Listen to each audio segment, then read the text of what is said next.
यह कहानी है भागलपुर नाम की एक बड़े और मशहूर शहर की। भागलपुर शहर अपने राइस के और खाने के लिए मशहूर है।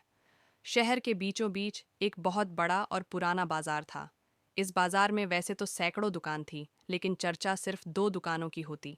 एक तो थी शहर का सबसे बड़ी और आलीशान दुकान, जिसका नाम था भोलू की शाही ढाबा। और ठीक उसके सामने सड़क के उस पार एक छोटा सा पुराना सा ठेला लगाता था, और जिसका नाम था राजू का ढाबा। एक तरफ अमीरी और दिखावा था, तो दूसरी तरफ गरीबी और साथ की। शाम का समय था। भोलू अपने कुर्सी में बैठकर नोट गन रहा था। उसकी दुकान में लोगों की भीड़ लगी थी। भोलू का ध्यान खाने के गुणवत्ता में नहीं, नोट गनने में था। तभी सेठ भोलू अपने नौकर छोटू से बोला। ए छोटू, दिखाई नहीं दे रहा? ग्राहकों की भीड़ लगी है। जल्दी जल्दी हाथ चला। मालिक, मैं तो जल्दी हाथ चला रहा हूँ। उसे पतले में दाल खत्म होने वाली है और जो अंदर बची है वह कल की है। हाँ तो क्या हुआ, तू ग्राहक को मना करेगा क्या? जहां अंदर से वह कल वाला पतीला ले आ। पर मालिक, उसमें से बदबू आ रही है और लोगों को पता चला तो हंगामा हो जाएगा। भोलू गुस्से से बोला। अब तू मुझे सिखाया व्यापार कैसे करते हैं। मैं तुझे यहां पर काम करने के लिए रखा हूं, सलाह देने के लिए नहीं। जा अंदर से पतीला ले आ। तभी भोलू वहां से उठकर चला जाता है। भोलू दुकान के पीछे जाता है, जहां पर किसी का नजर नहीं जाता।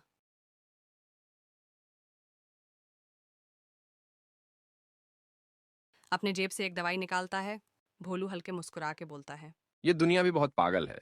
इन्हें स्वाद से मतलब नहीं, इन्हें सिर्फ खुशबू चाहिए। और खुशबू मेरे बाएं हाथ का खेल है। यह है मेरा जादुई मंत्र। बस 2 बूंद और सड़ी हुई दाल भी ऐसी महकेगी जैसे जन्नत का खाना। भोलू उन सड़े हुए खाने में वह खतरनाक बाला केमिकल डाल दिया। देखते ही देखते उन खाना से केसर और गुलाब की खुशबू आए। वह क्या खुशबू है! अब इसे खाकर लोग अपनी उंगलियां चाटेंगे और मेरी जेब भरे इसे कहते हैं दिमाग। दूसरी तरफ राजू और उसकी पत्नी व्यापार नहीं होने से बहुत परेशान है। राजू की पत्नी उदास मन से बोली। मोनू का स्कूल फीस देना बाकी है। एजी, आप थोड़ा सा सस्ता चावल और सस्ते सब्जियां क्यों नहीं खरीदते? नहीं, मेरे पिताजी कहते हैं हर किसी को अच्छा खाना देना चाहिए। नहीं, वह भोलू लोगों को केमिकल वाला खाना देखकर बहुत अमीर हो गया है। नहीं, तुम चिंता मत करो। हराम का पैसा नहीं रुकेगा उसे। उसका फल एक दिन जरूर मिलेगा। हम सिर्फ इंतजार कर सकते हैं। बाजार खुल चुका। भोलू की दुकान से केमिकल वाला खुशबू चारों तरफ फैल रहा है। लोग बोल रहे हैं। भाई साहब, भोलू की दुकान से क्या खुशबू आ रही है? हाँ भाई साहब, इस राजू के 50 रुपए वाले प्लेट में जो मजा नहीं है, भोलू की 100 रुपए वाली प्लेट में उसे 10 गुना मजा है। तो क्यों जाएंगे कोई राजू को दुकान में? इतना बोल के वह भोलू के ढाबे चले जाते हैं। और राजू जो खाने में असली घी और केसार डाल रहा है, उसके पास कोई नहीं था। राजू का शुद्ध खाना भोलू के केमिकल वाले खाने खुशबू के नीचे दब गया था। शाम का समय था। भोलू अपने दुकान से बाहर निकला। अरे देखा, राजू का खाने का पतीला भरा हुआ है। और बोला। क्या राजू भैया, आज कुछ बिक्री नहीं हुआ क्या? अरे भाई, खाना बिक्री नहीं हो रहा है तो मेरे पास आकर बर्तन मांज दो, तो 2 वक्त की रोटियां मिल जाएंगी। सेठ जी, मैं कम कमाता हूं पर घर को जाकर मैं सुकून से सो पाता हूं। मुझे आपकी तरह मुझे कोई डर नहीं है जो मेरे केमिकल वाले खाने को पकड़ लेगा। भोलू गुस्से से बोला। जा भाई जा, बड़ी बड़ी बातें बड़ा पाव खाता में तो तेरी भलाई की बात कर रहा था। तभी भोलू के ढाबे में कुछ लोग खाना खाकर बीमार पड़ जाते। भोलू भागकर ढाबे के अंदर गया। मेरा पेट में बहुत ज्यादा दर्द हो रहा है। जब से यह दाल मखनी खाया तब से पेट में दर्द हो रहा है। भोलू ने सोचा। इसे जल्दी यहां से भगाना पड़ेगा, नहीं तो बाकी कस्टमर भाग जाएंगे। भाई साहब आप जाइए, ये लीजिए कुछ पैसे, डॉक्टर से इलाज कर देना। मुझे नहीं चाहिए तुम्हारा पैसे। मैं तुम्हारा कंप्लेंट पुलिस में करूंगा। भोलू गुस्से से बोला। है जा भाई जा, मैं क्या डरता हूँ। सुबह सुबह को कहां कहां से आ जाते हैं। पुलिस का डर दिखा रहा है मुझे। इसे पता नहीं सारे पुलिस मेरे जेब में। तभी दादाजी वहां से उठकर चले जाते हैं।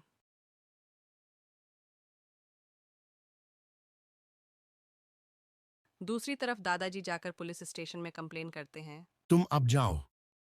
अरे दादाजी, आप तो बहुत बीमार लग रहे हो। आपको तो हॉस्पिटल जाना चाहिए। अब पुलिस स्टेशन क्यों आए हो?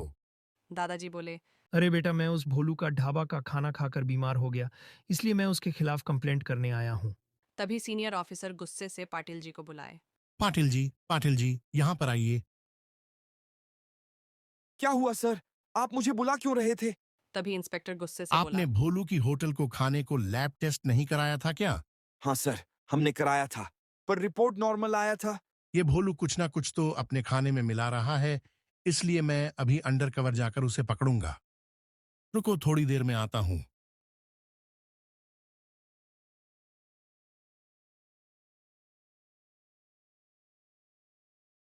पाटिल जी, मैं कैसा लग रहा हूं? पहचान पा रहे हो क्या? नहीं सर, मैं आपको पहचान नहीं पाया। तभी इंस्पेक्टर वहां से चले गए भोलू को पकड़ने के लिए।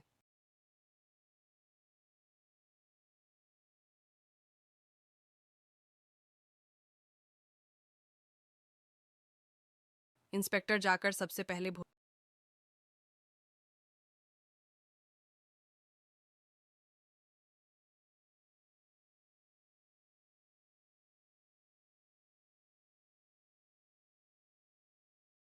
सेठ जी, मुझे 50 रुपए में कुछ खाने के लिए दे दीजिए। 2 दिन से भूखा हूं, बहुत भूख लगी है। मैं लोगों को 100 रुपए में खाना नहीं देता हूं, तो मुझे 50 रुपए में खाना मांग रहा है। सेठ जी, मुझे बहुत भूख लगी है, कृपया कुछ तो खाने के लिए दे दीजिए।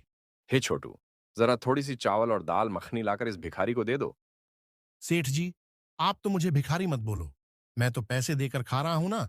हाँ हाँ, तेरे पैसे से तो मैं 10 एकड़ जमीन खरीद लूंगा।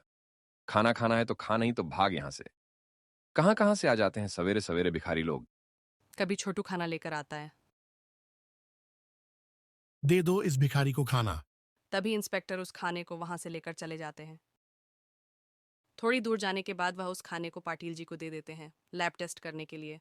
लीजिए पाटिल जी, जल्दी से इस खाने को जाकर लैब टेस्ट कीजिए। ठीक है सर, पर क्या? सर, इस बाजार में 2 ढाबा हैं। एक है भोलू का शाही ढाबा और दूसरा है राजू का ढाबा। सर, आपने तो भोलू का ढाबा का सैंपल ले लिया है और बाकी रहा राजू का ढाबा। सर, उसका सैंपल लेना अभी बाकी है। तभी इंस्पेक्टर बोले। ठीक है, मैं अभी जाकर राजू के ढाबा का सैंपल ले आता हूं। इतना बोलकर इंस्पेक्टर वहां से चले गए। इंस्पेक्टर तभी राजू के ढाबे के सामने पहुंचे और देखें राजू का खाने का बर्तन तो पूरी तरह से भरा हुआ है और उसमें से तो बहुत अच्छी केसर और गुलाब की सुगंध आ रही। सुबह से इंस्पेक्टर कुछ नहीं खाए थे, इसलिए उन्हें बहुत भूख लगी थी। वह बोले। अरे राजू भैया, 10 रुपये में खाना हो जाएगा क्या? मुझे बहुत भूख लगी है। हाँ हाँ बाबा जी, अब थोड़ी देर बैठी है, मैं खाना लाता हूँ।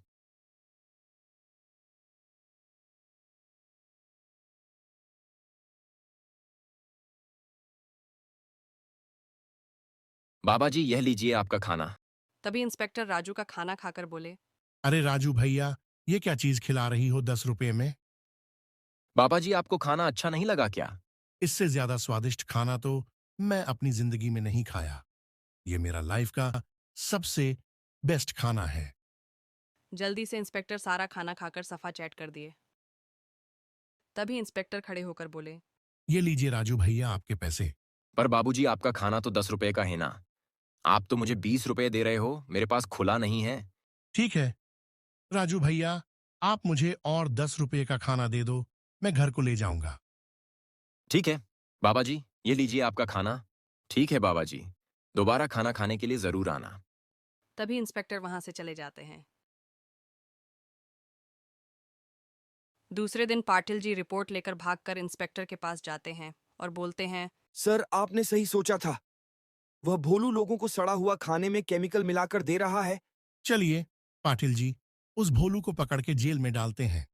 इतना बोल के इंस्पेक्टर भोलू को पकड़ने के लिए चले जाते हैं। पाटिल जी, गाड़ी थोड़ा जल्दी ठीक है भगाइए। सर, जल्दी भगा रहा हूँ। तभी इंस्पेक्टर भोलू के ढाबे के अंदर पहुंचे।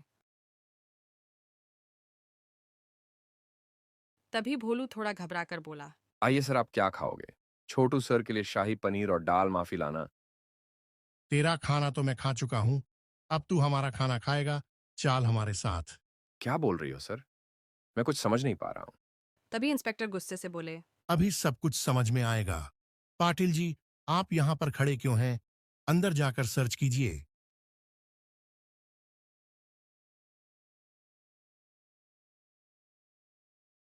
कुछ देर के बाद पाटिल जी आकर बोले। सर, अंदर तो एक्सपायर मसाला और केमिकल का ढेर है। सर, इस होटल को जल्दी से सीज कीजिए। इस होटल का खाना खाकर बहुत लोग बीमार पड़े हैं सर। तभी इंस्पेक्टर बोले। सेठ जी, आप खुद चलोगे ना हम आपको ले चलें? पाटिल जी, इनको ले चलो।